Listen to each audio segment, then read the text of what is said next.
배우자의 사망보험금을 타기 위해 저지른 살인사건 2케이스를 통해 한국의 보험사기 살인에 대해 알아보겠습니다.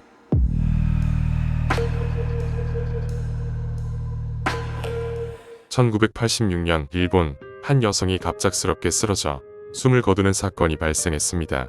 피해자는 당시 33세의 쿠도 이사코, 그리고 범인은 그녀의 남편 카미야 치카라였습니다. 사건의 본질은 거대한 보험금에 있었습니다. 카미야는 아내 명의로 무려 1억 8,500만엔, 당시 한국 돈으로 약 90억 원 규모의 보험을 들어두었고 그녀의 죽음을 통해 이 돈을 노린 것이었죠. 겉으로 보기에는 평범한 급사 사건 같았지만 이 사건은 나중에 일본 사회를 뒤흔드는 대표적인 지능적 독살 사건으로 밝혀졌습니다. 그렇다면 카미야와 리사코는 어떻게 만나게 된 걸까요? 카미야 치카라는 당시 46세, 술집에서 일하던 13세 연하의 리사코에게 접근했습니다. 그는 자신을 공인회계사라고 속이며 400만엔짜리 반지와 모피코트를 선물해 호감을 샀습니다. 그리고 만난 지 불과 엿새 만에 청혼까지 했죠. 리사코의 친구들은 카미야를 의심하여 그가 자기소개와 달리 공인회계사가 아님을 알아냈습니다.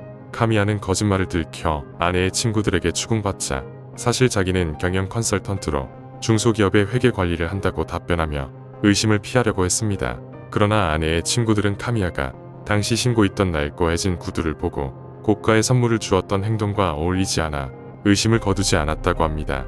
리사코는 주변의 의심에도 불구하고 결국 혼인신고를 마쳤습니다. 1986년 5월 20일 부부는 친구들과 함께 오키나와로 여행을 떠났습니다. 아침 9시 30분 호텔 조식을 마친 뒤 카미야는 갑자기 일이 생겼다며 먼저 나아 공항으로 떠났습니다. 그렇게 리사코는 카미야를 보낸 뒤 친구 3명과 함께 이시가키에 놀러갔습니다. 오후 12시 50분쯤 친구들과 이시가키 섬에 도착한 리사코는 갑자기 이상하게 땀을 엄청나게 흘리기 시작했습니다. 증상은 점점 심각해져서 근처 호텔에서 체크인한 뒤 방에 들어가 구토를 호소하며 경련을 일으켰고 친구들은 그녀를 병원으로 옮겨 조치를 받았으나 결국 오후 3시 4분에 숨을 거두었습니다.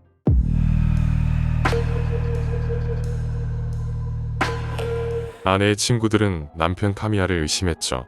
당연히 의심할 만합니다.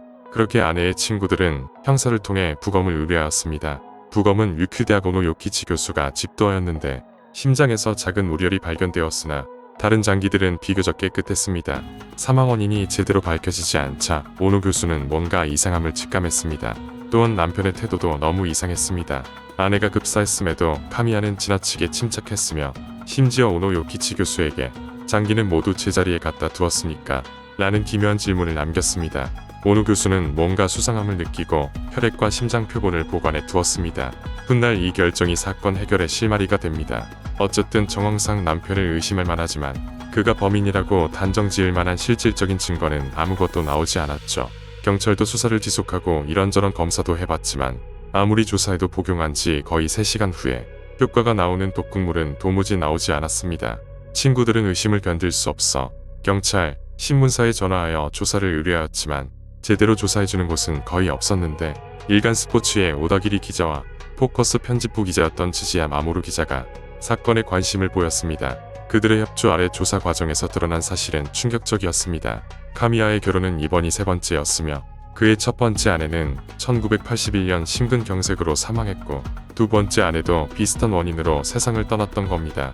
뿐만 아니라 세 번째 아내 리사코에게도 카미야가 직접 제조했다는 영양제를 꾸준히 복용하게 했다는 사실이 밝혀졌습니다. 그리고 그는 주변 지인들에게 아내가 사망하면 2억엔 가까운 보험금이 나온다 라는 말을 서슴없이 하기도 했습니다. 그렇다면 리사코는 정말 독살당한 것일까요? 오노 교수는 리사코의 증상과 일치하는 독극물을 찾기 시작했고 결국 투구코톡, 즉 아코니틴에 주목했습니다. 최신 장비를 가진 도호쿠 대학의 검사를 의뢰한 끝에 그녀의 혈액에서 아코니틴이 실제로 검출되었습니다. 이로써 리사코가 독살되었다는 사실은 명백해졌습니다. 하지만 여전히 풀리지 않는 수수께끼가 남아 있었습니다. 아코니틴은 보통 30분이면 치명적인 결과를 일으키는데 리사코는 사망까지 약 3시간이 걸렸던 겁니다. 이 시간 차이를 설명할 수 없으면 카미야를 법정에 세우기 어려웠습니다. 그런데 결정적인 사실이 드러났습니다.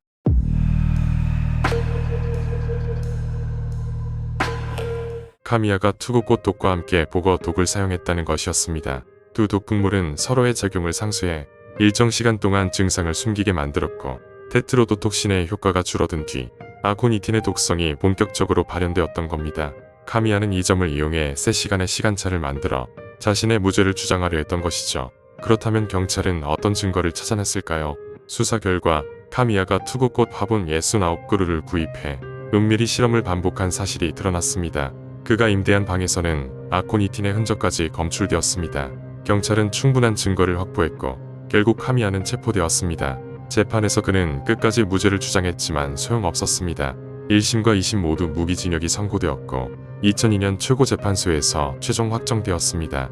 카미야는 교도소에서 복역하다 2012년 11월 73세의 나이로 암으로 사망했습니다. 그렇게 이 사건은 일본 법의학 역사에서 가장 대표적인 지능적 독살 사건으로 기록되었습니다. 만약 오노 요키치 교수가 증거를 보관하지 않아 특정한 독에 대한 검사를 하지 않았더라면 카미야 치카라의 범행은 끝내 밝혀지지 않았을지도 모릅니다. 두 번째 사건은 모두가 뉴스로 이미 접했을 수도 있는 최근에 일어난 이은혜 계곡 살인 사건입니다. 아니, 오빠 장막인데 나 그만 만나고 싶어? 아니, 그런 건 아닌데 내 힘들어서 미안해. 너무 돈이 없으니까 빚이 너무 많아. 저기 회사 빚도 너무 지금 얼마인지도 모르겠어. 오빠, 한 7,8천 되는 것 같은데.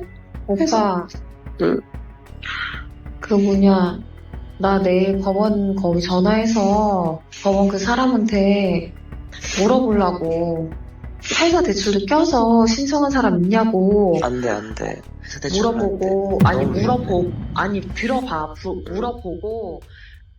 지금 들으신 녹취록은 빚 때문에 힘들어하는 남성에게 여성이 불법 대출을 권유하는 내용입니다. 이 남성이 이렇게까지 무너진 이유는 그가 자신의 전 재산은 물론 대출받은 돈까지 그녀에게 쏟아부었기 때문입니다. 이 사건은 2019년 6월 30일 경기도 가평군 용소계곡에서 벌어진 그 유명한 가평계곡 살인사건입니다.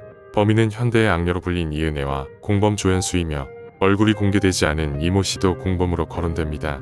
그리고 피해자는 당시 39세고 윤상엽 씨입니다.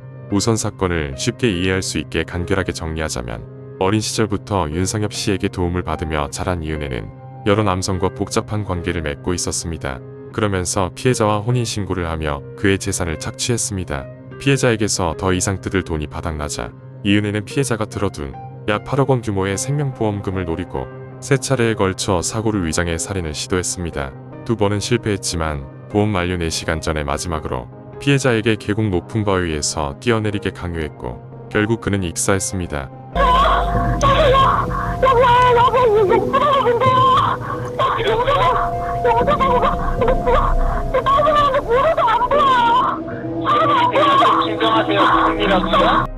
이은혜와 공범들은 구조하는 척하며 그를 물속에 방치했습니다.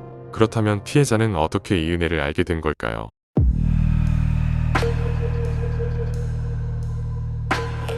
이은혜는 학창시절부터 가출과 일탈을 반복했고 2005년경부터 경찰서를 드나드는 일이 잦았습니다. 가출 친구들과 함께 생계를 위해 원조 교제 등 범죄에 노출됐고 남성을 유인해 돈과 물건을 훔치는 범행을 저지르기도 했습니다. 이런 과정에서 여러 남성과 얽히며 막장 생활을 이어갔습니다.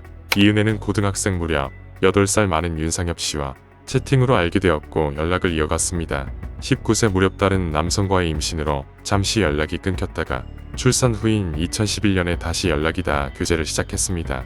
그러나 이 관계는 사실상 피해자에 대한 금전적 착취였습니다. 이은혜는 매달 100만에서 200만원을 송금받았고 교제 중에도 여러 남자와 동거하거나 다른 남자들과도 교제하며 끊임없이 경제적 지원을 얻었습니다. 그렇게 뜯어낸 돈으로 명품을 사고 유흥과 해외여행을 일삼았습니다. 약 6년의 관계 후 2017년 3월 두 사람은 혼인신고를 했지만 이은혜는 함께 살지 않았고 피해자는 반지하에서 홀로 생활하며 재정적 붕괴를 맞았습니다. 피해자는 전에는 연봉 6천만 원을 받는 대기업 연구원에 현금 약 3억 원을 보유하고 있었고 아버지로부터 집에 보태 쓰라고 받은 1억 원도 있었습니다. 그러나 결국 그의 통장은 텅 비었고 이은혜 한 사람만이 호화롭게 살았습니다. 실제로 피해자의 누나가 집에 온다는 소식에 이은혜가 보였던 태도는 녹취에서 드러납니다. 여보세요? 뭔 소리야? 오늘 집에 오고 싶대. 집에 오고 싶어서 뭐 오늘 온대? 내가 오지 말라고 그랬어. 그래서 내가 통화해? 통화해 봐라. 왜 그렇게 화를 내? 그러니까 짱나니까 그렇지. 왜 그렇게 제멋대로야? 내가 통화한다 끊어. 여보세요?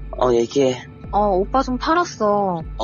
오빠 회식 갔을 때 술 먹고 뻗었는지 어쨌는지 모르겠는데, 오빠가 새벽 늦게 들어오고 해서 작년부터 그런 게 있어갖고, 기분이 매우 안 좋다. 그렇게 말씀드렸거든. 잘했네. 오빠가 살짝 쓰레기 되긴 했는데, 그렇게만 그냥 얘기해줘. 알았어. 그러니까, 저기, 일요일날 우리 아침에 만나. 그래야지. 우리 주물러 먹자. 알았어. 고마워. 여보세요? 얘기해. 오빠 지금 지금 줘야 되거든? 200만 원? 결국 이은혜의 사치와 유흥 비용으로 인해 윤상엽 씨의 재산은 빠르게 소진되었고 금융권 대출 1억 3천만 원, 퇴직금 중간 정산 5천만 원, 회사 대출 5천만 원, 가족 지인에게 빌린 4천만 원까지 합쳐 피해자가 빼앗긴 금액은 약 7억 3천만 원에 달했습니다. 이은혜는 그럼에도 불구하고 피해자에게 불법 대출을 권유했고 피해자는 위험한 선택을 고려하기도 했습니다. 돈줄이 막히자 이은혜의 태도는 더욱 냉정해졌습니다. 이은혜는 그가 돈이 다 떨어질 때를 대비해 미리 계획해둔 것이 있었습니다. 바로 보험이었습니다. 혼인신고 후 약 5개월이 지났을 때 그녀는 전 남자친구였던 가출팸 출신의 보험 설계사의 도움으로 피해자 명의로 생명보험을 들였고 당연히 보험의 수익자는 이은혜 본인으로 설정했습니다. 이때부터 보험금 8억 원을 노린 계획을 세운 겁니다. 이은혜는 공범 조현수와 이모 씨 등을 포섭해 살인 시도를 여러 차례 벌였습니다. 2019년 2월에는 식사에 보거독을 넣어 치사랑에는 미치지 못했지만 살인 미수에 해당하는 일을 저질렀고 그로부터 3개월 뒤인 2019년 5월 낚시를 핑계로 물에 빠뜨려 조현수가 구조하는 척하며 물에서 나오지 못하도록 눌렀습니다. 이때는 함께 있던 지인들이 발견해 경찰에 신고하면서 또다시 살인 미수로 끝났습니다. 당시 피해자가 진술을 잘하지 않아 사건은 흐지부지되기도 했습니다. 그리고 최악의 사건이 2019년 6월 30일 용소 계곡에서 일어났습니다. 이은혜와 공범 조현수는 수영을 하지 못하는 피해자에게 다이빙을 계속 강요했고 결국 그는 익사했습니다. 그들은 구조하는 척했지만 구조하지 않았습니다. 때가 좀 그런 건 아는데 오빠 빚을 좀 정리했으면 하거든요. 그냥 안 그래도 그것 때문에 많이 스트레스 받아하고 했으니까. 내가 그래서 야. 돈 해준 거는 그거 갚으라고 준 건데 그러고도 또 네. 있어? 네, 그때도 제가 말씀드렸다시피 또 있어요. 거기 들어가기로 했을 때 맡긴 보증금 이런 거 있거든요. 난 오빠가 전부터 계속 마음에 걸려 있으니까 그걸로 정리하려고요. 사망 후에도 이은혜는 피해자 가족에게 채무 상환을 빙자해 금품을 뜯어냈습니다.